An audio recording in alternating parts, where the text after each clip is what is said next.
नमस्कार शेतकरी मित्रांनो, आज आपण पाहणार आहोत झेंडूच्या फुलशेतीत ठिबकद्वारे औषध सोडण्याची एक प्रभावी पद्धत। आज मी झेंडूच्या प्लॉटमध्ये 0-60-20 आणि गिबरेलिक ॲसिड हे औषध पाण्यातून ठिबक सिंचनाद्वारे सोडतोय। 0-60-20 हे झाडांचा फुटवा वाढवण्यासाठी आणि फुलांची साईज चांगली व्हावी यासाठी मदत करतं, तर गिबरेलिक ॲसिड फुलांची संख्या वाढवण्यास आणि साईज सुधारण्यासाठी फायदेशीर आहे।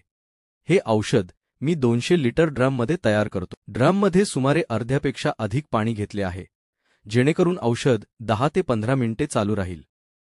आता तुम्हाला मी औषध कशाद्वारे सोडतो ते दाखवतो। हे बघा, एचटीपी पंपच्या सहाय्याने सोडतो।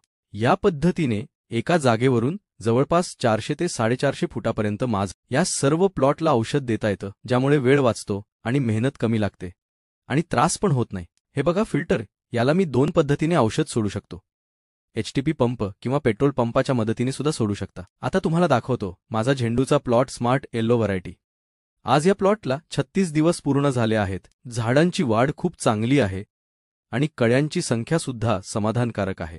पुढच्या व्हिडिओत मी सांगणार आहे की फुलांची टिकवण क्षमता आणि झाडांची टिकवण क्षमता कशी आहे। त्यामुळे मेहनती शेतकरी मित्रांनो, माझा चॅनल सबस्क्राइब करायला विसरू नका। जय जवान, जय किसान।